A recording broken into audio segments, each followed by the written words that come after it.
3 semester 2. Perkenalkan, nama saya Asnita, NIM 602-022-021-066, Prodi Ekonomi Syariah kelompok 3 semester 2. Perkenalkan, nama saya Muhammad Yusuf, NIM 60-20-22-02-1068, Prodi Ekonomi Syariah 3 semester 2. Perkenalkan, nama saya Andina Fitri, NIM 60-20-22-02-1069, Prodi Ekonomi Syariah 3 semester 2.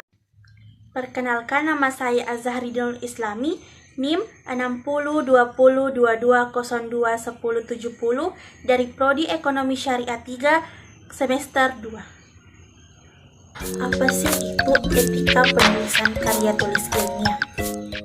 Etika adalah norma atau standar aturan perilaku yang membahas secara kritis, rasional, dan sistematis tentang moral serta mengarahkan moral tersebut untuk memilih perilaku kita sendiri dan hubungannya dengan yang lain. Banyak para ahli berpendapat bahwa etika merupakan cabang filsafat tentang perilaku manusia yang memandangnya dari baik dan buruknya perilaku tersebut.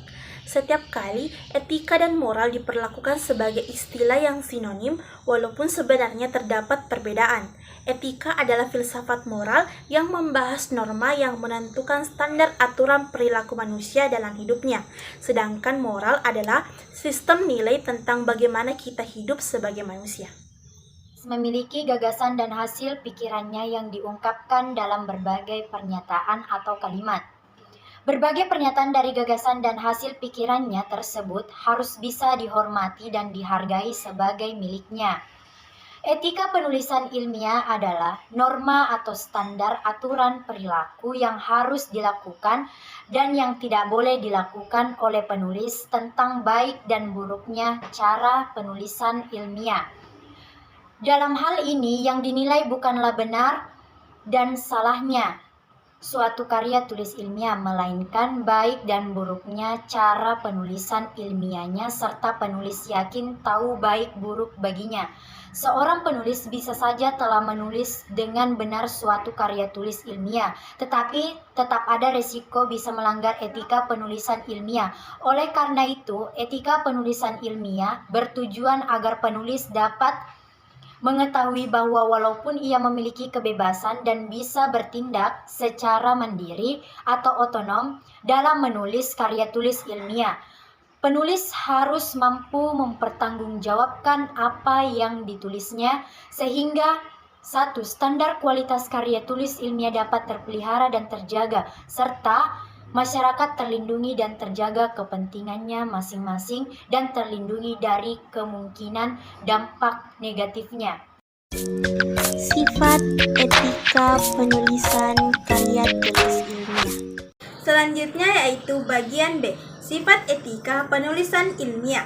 Sifat etika penulisan ilmiah terdiri atas kejujuran atau honesty, bebas dari plagiarisme, menjunjung hak cipta, keabsahan atau validity, serta keterandalan atau reliability, accuracy, and consistency. Sifat berikutnya adalah bebas dari plagiarisme. Penyusunan karya tulis ilmiah harus bebas dari plagiarisme, yaitu penggunaan suatu gagasan, hasil, pernyataan, ataupun kalimat orang lain yang diakui sebagai karya tulisnya tanpa menyebutkan sumbernya. Pencantuman sumber itu sangat penting guna memberikan penghargaan kepada penulisnya berupa pengakuan semestinya atas tulisan tersebut. Pengakuan tersebut dapat dengan menyebutkan sumber kutipannya seperti nama penulis, tahun terbit, dan halaman yang dikutip. Suatu pengertian plagiat yang dapat diacu sebagai berikut. Perbuatan secara sengaja atau tidak sengaja dalam memperoleh atau mencoba memperoleh kredit untuk suatu nilai karya ilmiah dengan mengutip sebagian atau seluruh karya atau karya ilmiah orang lain tanpa menyatakan sumber secara tepat dan memadai. Permendiknas nomor 17 tahun 2010 pasal 1. Baik, saya akan melanjutkan materi selanjutnya, yang dimana kita beralih ke poin yang kedua, yaitu kejujuran atau honesty, yang dimana kejujuran ini merupakan sifat dan syarat dasar yang harus dimiliki oleh penulis. Penulis yang mengungkapkan hasil dari suatu metode ilmiah atau aplikasi ilmiah harus bebas dari berbagai pengaruh dan tekanan manapun. Kemudian penulis ini dituntut untuk mengungkapkan apa adanya secara baik agar tidak menyimpan dari kaidah yang sudah baku sehingga tulisannya dapat lebih mudah dan dapat dipertanggungjawabkan. Kemudian poin yang ketiga yaitu menjunjung hak cipta, yang dimana hak cipta ini berkaitan erat dengan hak atas keaslian hasil temuan ilmu dan pengetahuan. Maka dari itu, hak cipta adalah hak penemu atas keaslian hasil temuannya dalam ilmu dan pengetahuan serta hak untuk mengumumkan atau memperbanyak hasil temuannya.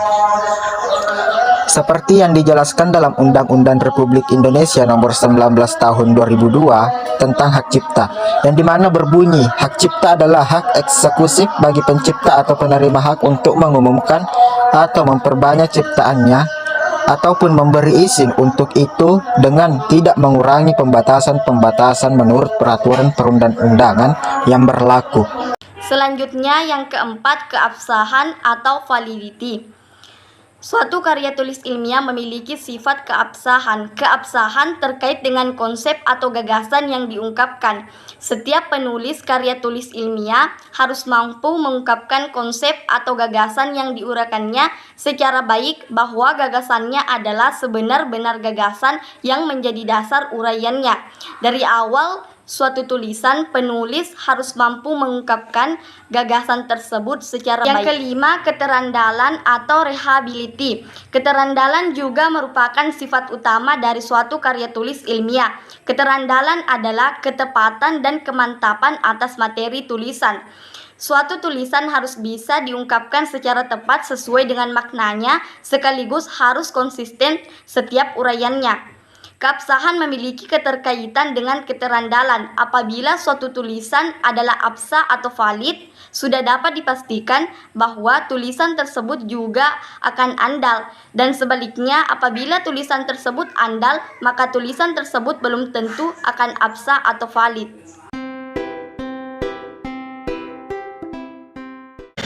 Terkait dengan etika penulisannya yang saya ketahui itu ada beberapa. Yang pertama itu bias atau kejujuran. Maksudnya di sini seorang penulis itu dituntut untuk jujur dalam melakukan penelitian, terutama dalam hal pengumpulan data. Nah, terlebih lagi ketika pada saat melakukan pengetikan atau penulisan karya tulisnya, penulis itu dituntut untuk menulis apa adanya yang didapatkan di lapangan. Nah, kemudian yang kedua itu objektif. Maksudnya apa yang ditulis di dalam karya tulisnya itu harus bersifat sesuai dengan fakta, sesuai dengan apa yang didapatkan di lapangan. Ketika di lapangan yang terjadi A, jangan ditulis B itu. Kemudian selanjutnya ketelitian. Seorang peneliti itu dalam membuat atau menyusun karya tulis ilmiah harus terlebih lagi ketika dalam hal seperti ejaan atau katanya harus sesuai dengan PJD atau UI atau Kemudian selanjutnya ada segi keterbukaan. Maksudnya dalam menulis itu ketika sudah dipublikasikan kita berharap karya tulis kita itu bisa bermanfaat dengan orang lain, karena dengan begitu bisa dijadikan rujukan di penelitian selanjutnya. Kemudian yang terakhir ini yang paling melanggar etika dalam penulisan karya tulis ilmiah, yaitu bebas dari pelajaran. Kita ketahui bahwa sekarang ini banyak sekali mahasiswa yang ketika membuat karya tulis ilmiah seperti makalah itu hanya melakukan copy paste, Ctrl C, Ctrl V. Itu sangat melanggar yang namanya etika penulisan karya tulis. Etika adalah pedoman yang bersifat perilaku atau karakter yang terdapat moral. Kenapa seorang mahasiswa harus beretika, harus bermoral? Karena ketika seorang mahasiswa memiliki moral dan terkhusus untuk penulisan, maka sesuai dengan apa yang menjadi sikap dari mahasiswa atau yang menjadi ciri-ciri mahasiswa itu rasional, terbukti. Dan yang kedua, sebenarnya apa tujuan dari etika penulisan? Tujuan dari etika penulisan itu adalah bagaimana seorang mahasiswa ini melihat atau memiliki pedoman dalam melakukan menciptakan sebuah karya tulis. Karena dengan pedoman yang bisa kita artikan sebagai paradigma atau pandangan, sehingga terdapat batasan-batasan yang bisa membuat seorang mahasiswa tidak melewati batas, karena jangan sampai ada yang tidak sesuai dengan yang menjadi ciri dari karya tulis itu. Dan karena ada beberapa hal yang memang telah tidak boleh kita lakukan dalam sebuah penulisan. Jadi ada sifat ketika penulisan karya tulis itu ada beberapa. Yang pertama itu kejujuran. Seorang mahasiswa harus memiliki karakter yang jujur dalam melakukan atau dalam menciptakan sebuah karya tulis ini. Kenapa harus jujur? Karena yang kita akan ciptakan atau karya yang kita akan ciptakan itu akan menjadi sumber informasi atau sumber pengetahuan untuk mahasiswa atau orang-orang yang ada di sekitar kita atau bahkan orang-orang yang di dunia. Mahasiswa harus memiliki sifat yang jujur dalam melakukan sebuah atau menciptakan sebuah karya tulis.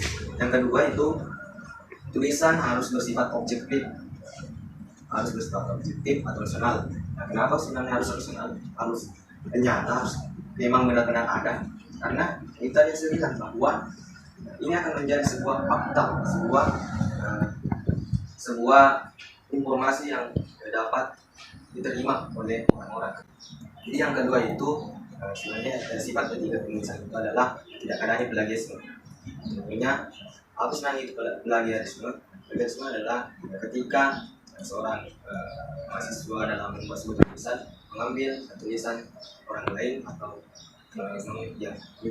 mengambil karya orang lain, itu seharusnya tidak boleh ada pada sebuah karya tulis. Boleh kita mengutip, istilahnya mengutip, tidak mengambil, dikutip dan ditulis bahwa ini adalah karya dari. Dan yang ketiga itu adalah hak cipta. Nah, karya tulis itu memiliki hak cipta. Jadi jika seorang mahasiswa yang sebuah riset dan menciptakan sebuah karya tulis yang di-share di jurnal, maka itu akan menjadi sebuah hak cipta, memiliki hak cipta bahwa tulisan ini diciptakan oleh. Keempat itu adalah keabsahan. Ketika tulisan keabsahan ini kenapa menjadi sifat dari etika penulisan ilmiah? Karena keabsahan ini bisa menjadi sah atau tidaknya sebuah karya tulis, karena banyak teknis-teknis dalam penulisan. Jadi ketika tulisan kita memiliki keabsahan, maka tulisan kita sah. Dan kelima dan yang terakhir itu adalah keterandalan atau keterandalan tulisan dari mahasiswa. Ketika kalau sudah memiliki sifat keabsahan, keterandalan ini sudah mengikut, karena keterandalan ini bagaimana sikap mahasiswa, bagaimana mahasiswa yang menulis. Dan saya tambahkan bahwa ada sedikit sebenarnya etika dalam publikasi. Kan yang pertama adalah etika dalam penulisan, ada etika dalam publikasi penulisannya. Yang pertama itu yang kita tadi sebutkan bahwa publikasi itu tidak boleh adanya plagiarisme, yang pertama. Dan yang kedua itu tidak boleh mengambil karya orang lain dan kita upload, juga boleh saja sendiri, tidak boleh. Dan yang ketiga itu mengambil data tidak sesuai dengan di lapangan. Contohnya ketika kita meriset atau melakukan sebuah penelitian dan tulisan kita ternyata tidak sesuai dengan apa yang kita teliti, itu tidak boleh. Yang keempat itu adalah publikasi ganda. Kenapa publikasi ganda ini tidak boleh? Karena kita telah mengupload tulisan kita di jurnal yang satu, dan ternyata kita mengupload lagi di jurnal yang satunya, itu tidak boleh. Karena mengapa? Karena itu menjadi publikasi yang tidak boleh dalam yang saya tahu itu yang pertama kita harus punya nilai-nilai kejujuran. Maksudnya itu apapun yang ketika kita melakukan penelitian, misal pada saat nanti penelitian itu terjadi kegagalan atau ada kekurangan, maka kita tetap harus menunjukkan hal tersebut di hasil penelitiannya kita, supaya nanti ketika orang yang menggunakan hasil penelitian kita menjadikan dia kutipan, itu mereka tidak melakukan kesalahan. Terus yang kedua itu harus objektif. Ketika kita melakukan penulisan karya tulis ilmiah, jangan kita memasukkan perasaan ketika kita melakukan penulisan tersebut. Apapun yang ada di lapangan, fakta itu kita harus tetap masukkan di hasil penelitian kita. Terus yang ketiga itu keterbukaan. Maksudnya hasil penelitian kita itu seharusnya kita publikasikan supaya bisa bermanfaat bagi masyarakat dan juga bisa digunakan orang-orang ketika mereka melakukan penelitian selanjutnya. Terus harus teliti. Nah, teliti di sini seorang peneliti itu harus minimal meminimalisir suatu kesalahan, karena kesalahan itu ada ketika peneliti itu tidak peduli atau tidak teliti dengan apa yang mereka teliti. Terus sebaiknya itu harus sangat dihindari yang namanya plagiarisme. Jadi ketika kita mengutip penelitian terdahulu, wajib sekali itu kita masukkan nama dari penulis yang hasil penelitian terdahulu tersebut.